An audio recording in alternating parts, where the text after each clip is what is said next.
meeting to order. Please stand for the Pledge of Allegiance. I pledge allegiance to the flag of the United States of America and to the republic for which it stands, one nation, under God, indivisible, with liberty and justice for all. Roll call, please, Sue. Councilmember Canfield. Here. Councilmember Hodges. Here. Councilmember Phillips is absent tonight. Councilmember Thielander. Here. And Mayor DeVore. I'm here. I make motion to excuse Councilmember Phillips' absence. I'll second. All in favor? Yes. Yes. I will look down for a motion on the consent agenda. I'll make a motion to approve the consent agenda. I'll second. Okay. Any further discussion on it? Sue? Councilmember Canfield. I will abstain as there's a $100 invoice with our company this month on accounts payable. Mayor DeVore. Yes. Councilmember Hodges. Yes. Councilmember Phillips is absent. Councilmember Thielander. Yes. Okay. And citizen comment for anything not on the agenda tonight? And no old business. Under new business, item A is a public hearing on the 2017-18 budget. I'd like to open that hearing. Mike? Good evening, Mayor and City Council. Tonight would be the public hearing is required for the to approve the budget. We went over the budget at length last Saturday, and there haven't been any changes since last week. Also, tonight is the truth and taxation public hearing. All the proper notifications were made per state law, and we could, after the public hearing, we could consider approving the budget this evening. Okay, thank you. Any public comment on the budget tonight? Okay. We will close the public hearing. We'll move to item B, the resolution 14-17, adopting the City of Lowell's annual budget for 2017-2018 fiscal year. Just in terms of comment, I would just say that a lot of work went into this.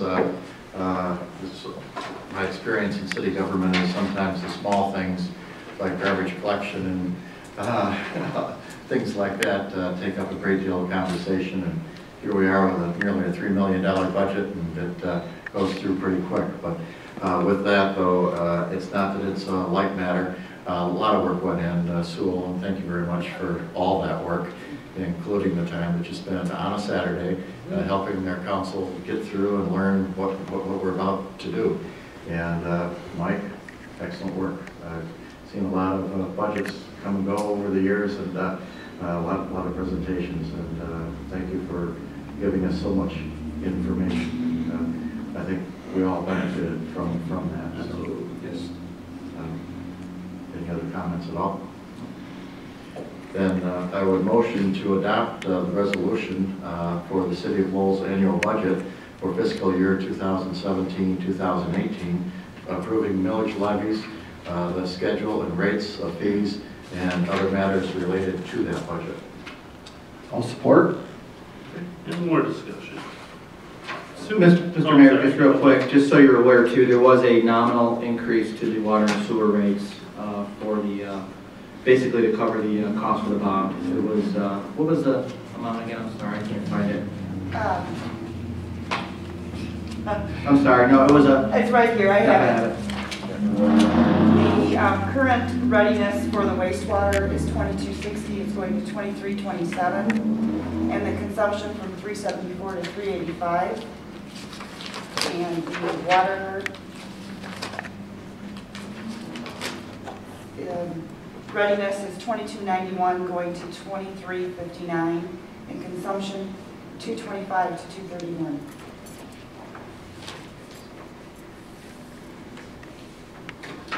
Any discussion on the rate change?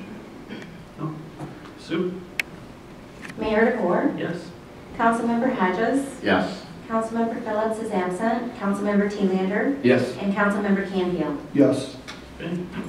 Yes, we'll move to item number C, temporary feather set. I'm going to let Sue already address this one. We're having a number of issues with our signs. Sue, can you kind of explain what the Sure. issue is? I feel that there's a need to address an issue with our temporary sign ordinance. Currently, our ordinance allows for one temporary sign for each separate establishment located on a parcel of land for not more than 60 days in a calendar year. A temporary sign is defined as a display informational sign, banner, or other advertising device with or without a structural frame and intended for a limited period of display. Please note this includes feather signs. However, air-filled or gas-filled balloon signs are prohibited.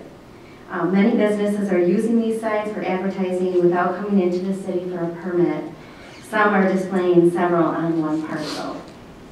After speaking with our planner, Andy Moore from Williamson Works, he suggested a couple options that may be more business-friendly oriented. One would be to amend the ordinance to allow no more than 2 such feather signs, and then the other would be to simply educate the businesses further, maybe getting in touch with Liz Baker from the Chamber of Commerce and having her put out e-blasts, reminders that you need to come into the city to get a temporary sign permit, and only one is allowed per parcel. Yeah, before we were to actually take any action, we just wanted to talk to the council, see if they had any concerns about this. Signs are always an issue with businesses. Some communities are very, very restrictive. I don't think we're that restrictive in this community, but there is a certain point where I think you need to have some level of grounds and maybe even not necessarily enforcement, but have some sort of order, because I've seen it where if you don't get the signs under control, it could get really out of hand, and I've seen that in certain communities, and I don't think we want that as a community either. So just wanted to talk to the council, see if they wanted to, if they wanted me to come back and maybe modify the sign or come back with some modifications to the sign ordinance or anything of that nature before we were to do anything. In the past, from time to time, the Planning Commission has addressed this or looked at it and had some discussions. And again, it would be probably a good idea to include the Chamber of Commerce. Liz, I'm sure, would have some ideas and thoughts, but yes, we should have something that we can hang our hat on and enforce. Not that the police need one more thing to do, but we should have something that pretty much sets up what our guidelines are. And there is some apparent concerns in the community. At Coffee with the Council, we had a couple came in and talked to us about signs, and they felt it was a little bit of a blight on the community. And I wasn't aware that feather signs, like I know there's some across the street at a new business that opened, and actually it wasn't the owner of the business that put them there, it was somebody else supporting them. But Excuse me, those actually are allowed because there is no writing on them. Okay, but those are feather signs just without writing. Right. So those are allowed. Okay, and that's what I wondered, like a flag that says open, is that a sign and you're only allowed one?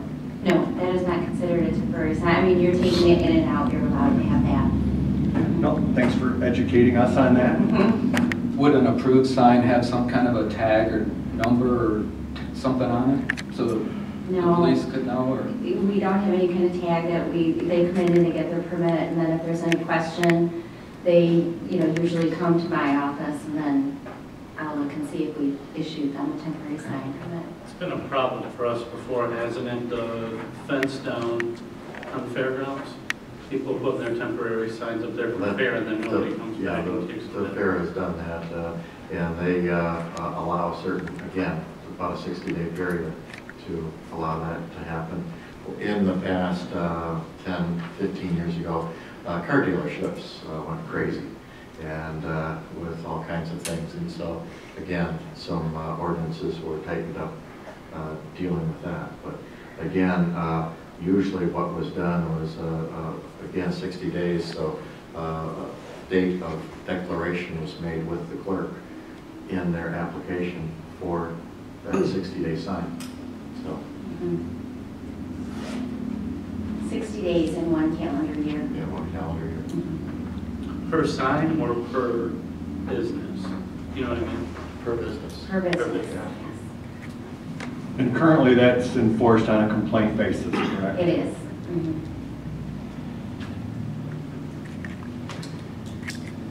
No actions needed at this time. No, we can just So would you like us just to go to the planning commission and try and clean this up there and then come back to you, or?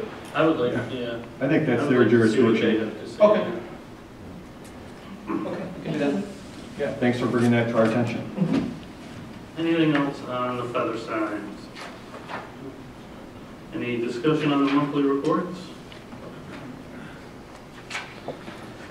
All right, board and commission reports, Mr. Hodges. Okay, the fire board met, or authority, last Monday, May 8th, and took up a number of items, but I'll highlight three. One was a continuation of the fund balance discussion as far as how much money that the fire department should have on hand at any one time. So that discussion continues, and we'll bring you up to date on that. We're getting various opinions, and look forward to having that resolved. There was also some discussion and a resolution passed on firearm carrying verbiage for firefighters, whether or not they should, and how they check in their personal firearms, should they be called to an emergency, and oops, there it is. So that's being addressed. And then we finalized the discussion to charge for fire inspections that are done to the businesses throughout the community, not just within the city of Lowell, but within the townships also. So that was all covered. Then there was a short discussion about whether fire board members should be paid. That came up by one of the fire board members.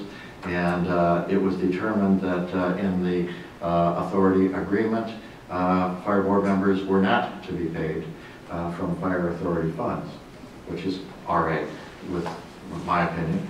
And but it was also then turned over to the various jurisdictions that, should they choose, as we do with various, we have a couple of commissions that we pay, that would be up to the individual governmental group. And it was reported that last month in April there were 74 instances, of which 43 were medical. So that covers the fire board. The Arbor Board did not have a meeting this month. However, they did have a tree planting this month. Back on May 5th at Big Boiler Brewery, so there's a nice new tree, and in fact Big Boiler invested in one more, so there's two nice trees over there in front of the parking lot by the new business that will be opening hopefully in June. So looking forward to that. And the Look Committee met on May 3rd and had $8,081 to disperse. And there were 4 applicants, and picked 2 of them to each receive $4,000. The Boy Scout Troop 102 for repair and replacement of the roof on the Boy Scout cabin.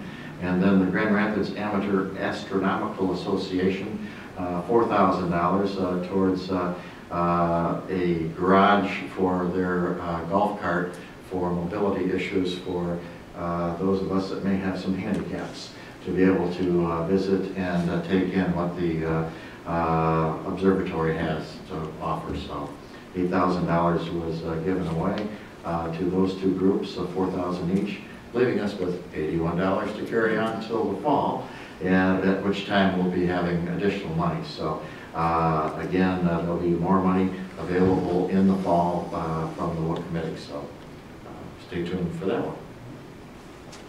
Thank you, Mr. Kennedy. Nothing, no meetings. Mr. Stevens.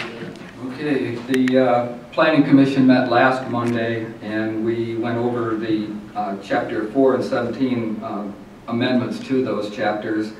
They're being finalized, and I believe a public hearing is proposed for August, and that will be announced. Yep. And we are going to be starting work on the master plan here soon. On Wednesday, I attended the MPPBA meeting with Steve Donkersloot, Marty Chambers, and Jim Salzwedel. Very interesting speakers. And I had to leave early, but they had a tour of the Capitol building, and I guess it was very, very enlightening. I left early that day so I could make the Laura meeting. And at that meeting, we talked about finalizing the trail from G Drive down Alden Nash to M21. And there was a meeting scheduled today, which I could not attend. I do have a memo that came in. If anybody's interested, I can email a copy of that to you. And so I'm not really, I've looked it over a little bit, but I'm not really clear on how it was finalized, but it looks like it's going to go. And Light and Power met last Thursday, and Perry had just gotten back. He was beat because he drove straight through from San Antonio to home, and three-man crew went in there. They performed very well, and next year it's going to be in Raleigh, North Carolina. They're moving the June 8th board meeting to the 7th, which is from a Thursday to a Wednesday, so that the board members can attend the concerts. And a cost of service and rate design study was performed, and it looks like customer rates are possibly going to go up, and that was voted on, and the board did approve that increase. Numbers will be presented at the July board meeting for a finalized figure. The board renewed the current health care plan for the employees. The budget was reviewed and approved, and it's going to City Council pretty soon, maybe at the next meeting. The forestry truck, it's a pretty cool truck that Ryan Teachworth found, is coming in on later this week, so we'll have maybe it ready for the parade, so that's pretty cool. And a new employee named Stephen Shea was hired for the Light and Power, and he'll be driving that truck and working in and out of it. The Lowell Light and Power website went live last Friday morning. They would like to encourage everybody to take a look at it, critique it, see how it's working for them. And that's all I have. Okay, thank you. I've not had any board meetings since our last meeting, so we'll move to the city manager report. Okay.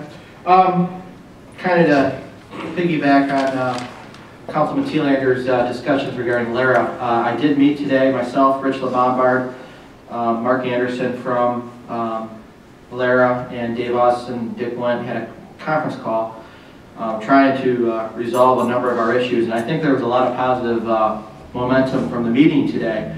Just to clarify one thing in regards to the ordinance, I know there's been discussion about this in the ordinance, is that, and the city attorney has clarified that the existing code of ordinances already provides separate definitions for sidewalks and trails, and that trails are not included in the maintenance requirements laid out for the sidewalks. So there's going to be no change that's going to need to be required in the ordinances to address that. Actually, Dick's going to prepare a letter for me to provide to certain property owners that there's going to be some easement issues, just to clarify that to them.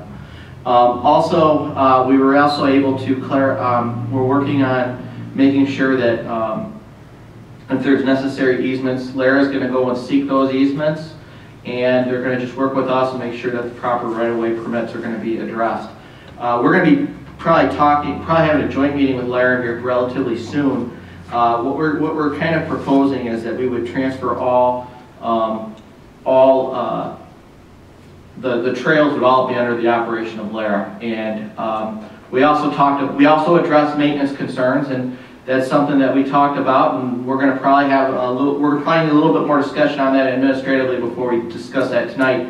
But I think we would have something to address that for when we have that joint meeting. I'm hoping it'll be in the next 2 to 4 weeks. We would have that meeting. I know it was a real positive meeting. We got a lot done today in about an hour, and I'm looking forward to moving forward with that project. Just a reminder, Mayor's Exchange Day with the City of Wayland will be this Friday. We'll meet here at 9 a.m. We'll provide you a schedule probably sometime later in the week. If you could, council members, if you could just let Susie know if you're going to be going or not, just so we can get a count. I will be meeting tomorrow with representatives from LEED and Lighthouse.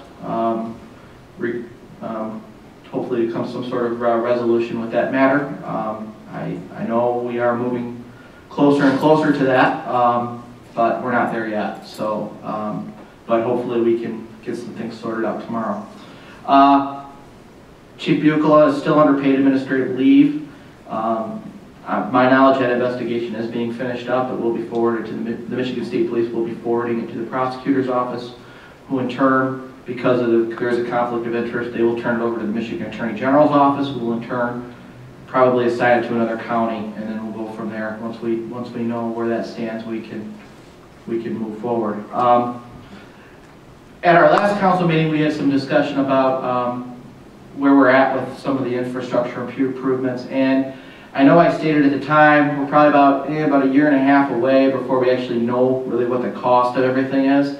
However, I kind of took your Councilman Canfield's comments to heart to try and start putting a plan together. So what I'd like to do at the next committee of the whole meeting, would at least like to have a conversation before the council meeting, kind of talk about that. I've been working on some things, possible different we talk about funding options for that, and I've started to do some research on that, and I know I'll have a couple of pieces of information for you for that meeting already. And one last thing, the Lowell Area Community Foundation that I serve on will be meeting later this week, and that's all I have. Thank you. Council comments, Mr. Hodges. Oh, let's see. Rotary Club is very busy doing the reading deck on the west side of the library. The library had quite a weekend. There was continued work on that deck, as well as the 20th year celebration of the library being in that location. And so that was a great deal of fun on Saturday. Nice article that Lowell First presented online about that event, and I'm sure we'll be seeing something in the ledger too. Mayor Exchange again was mentioned, and those are always a good thing to learn about and share with other communities, and I think once again we're going to come through looking pretty good. All things being said, this is a better community to be in, but we'll be kind of gracious. Coffee with Council was held back on May 6th, and we had some very good participation. Again, yard signs came up, as well as another issue dealing with medical marijuana. That was it. And so we've given the city manager a little heads up about that, and maybe that'll be coming before us in the future. Maybe not. We'll see. Let's see. I guess that covers just about everything I had. Thank you. We're good. Mr. Canfield. Not too much, thanks, Mike. The road thing, that's just something that eventually that decision kind of falls on the council, but the more input we can get from the public on that and know how the community feels about that, because the community is going to help bear in that cost sharing. So just like to have open discussion on that and know where people stand on that. So, thanks for keeping that on the table for us. Thank you. One thing I failed to mention in my commission board report was last Thursday, Perry Beecham and I walked the Lara Trails with King County Parks Executive Director Kate Meyer. She was impressed with Perry. He's such a knowledgeable person, and he knows all the history too. And she has asked that if we have another Council of the Whole meeting with Parks and Arbor Board, she would like to be invited. I told her that I would make sure that happened. Other than that, thank you for coming tonight. Have a good night. Thank you. I'd like to thank everybody downstairs, both Sue's, Lori, Teresa, Mike, Chris, and all your guys. That budget presentation's probably, it went better than I could have expected. It was a lot easier to understand the way that you guys all presented it and prepared it, so thank you for that. The library's birthday party was fantastic. We went down there for a couple of hours, perfect weather, perfect ice cream. Oh, always. And that's all I have. So we'll move on to item number 10. Well, with that, I'll make item number 10 as an adjournment at 7:24. I'll second. Okay. All in favor? Yes. Yes.